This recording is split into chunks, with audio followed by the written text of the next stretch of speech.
Hi, everyone. Harry here to talk about the total unraveling of the Republican Congress Weaponization Subcommittee case against Hunter Biden. Now, Hunter Biden is in their sights as their quarry, second only to his father, President Biden, who's really their ultimate target. But they want very much now to keep alive all the kinds of charges against Biden and propagate in the public eye a sense that he is a criminal mastermind, international dastardly dealer with China who has been trafficking in the Biden name and made millions off it.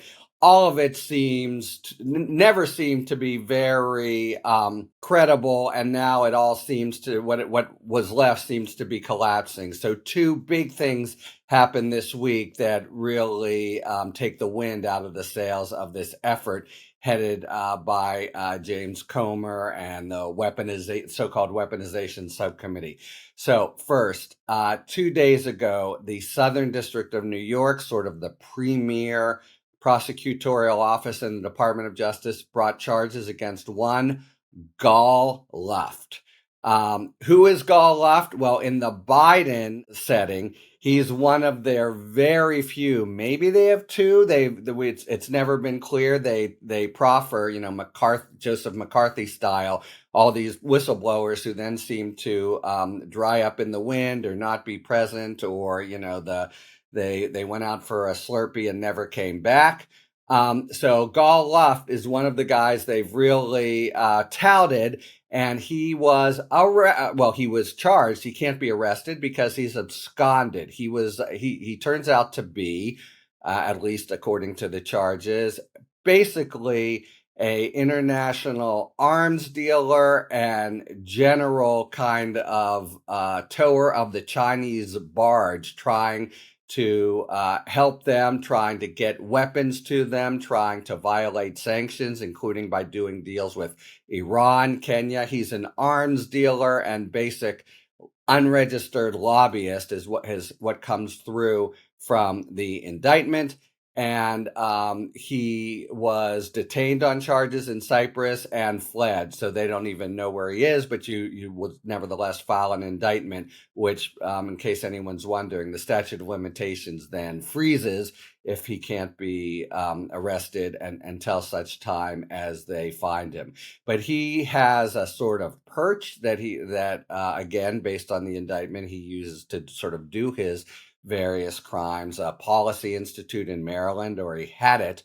And then according to the long indictment, he was doing a lot of stuff to make big money, because there's big money to be made in violating sanctions and doing illegal arms shipments, principally with China, trying to help China.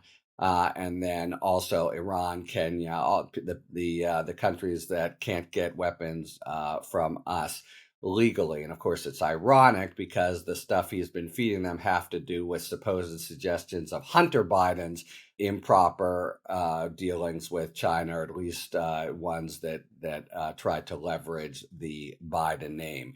So number one whistleblower seems to be a criminal and a fugitive from justice.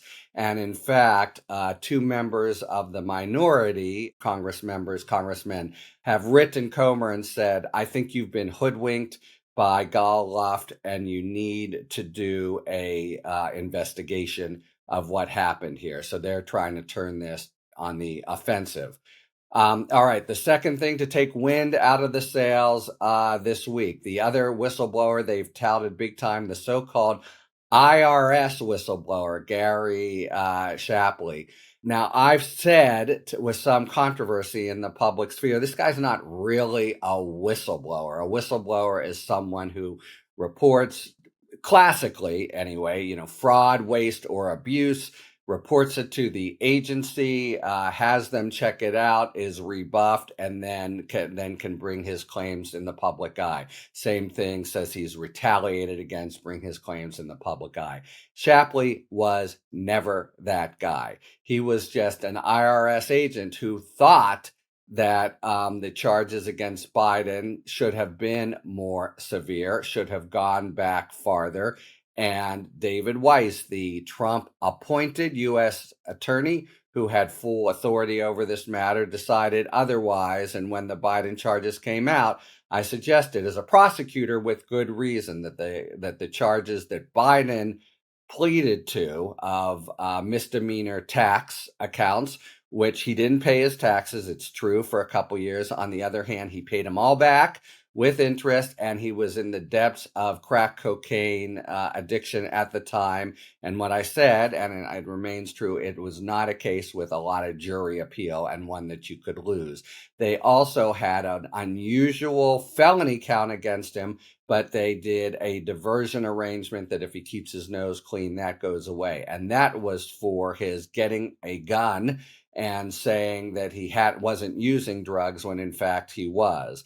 But and the big stink about that, but it's clear that DOJ doesn't charge that crime unless the guy who acquires the gun or woman goes on to use it in a different crime, which Biden didn't do. Sort of on the contrary here. He has the gun for a couple weeks. His girlfriend takes it away from him. Nothing ever happens with the gun. So already the claim was very tenuous.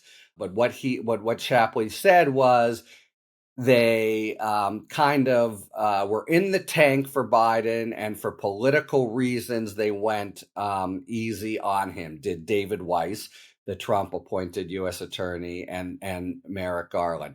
Now, that's you could think of that as not fraud, waste, and abuse. You could think of that as a whistleblower charge. Let's say it were true. It was always very far-fetched, and in fact, Garland came out and said flat out, this never happened, and Weiss came out and said flat out, this never happened. Moreover, he says he was retaliated against, says Shapley, but that he submitted to be processed in DOJ, and it's happening now. So if they deny him and he wants to go forward, that might make him more of a classic whistleblower, but nothing so far. But moreover, now was pretty embarrassed in public this week because his one concrete shred of evidence was to say he was in a meeting. And in that meeting, David Weiss, the Trump-appointed U.S. attorney, said, I want to be a special counsel, but Merrick Garland won't appoint me that. And so from that, Shapley spun a whole tale of the department putting political pressure on Weiss taking it, Weiss, in fact, actually not going forward with Biden to the extent he wanted to because he couldn't be a special counsel, which would have accorded him certain powers in the department. Turns out, is anyone old enough for Saturday Night Live and Rosanna Dana, oops, made a mistake, never mind. As Weiss then testified, he didn't say he wanted special counsel status. He wanted instead something in the department known as special attorney status, which would only have meant that he could have brought a case without any approval by another U.S. attorney in a different district. But it's just he's not eligible for it under department regulations. So that was an authority that the regulations of the department, not the political decisions of Merrick Garland, wouldn't give him. And the special counsel thing was just something that this fairly, it might appear, unsophisticated IRS agent just didn't understand. So really, that's kind of major egg on his face. The whole thing looks to be a bunch of nothing. And the effort in turn by the weaponization subcommittee to prop him up seems also to come to naught. And as I say, the one shred there, retaliation, is still being worked within the department.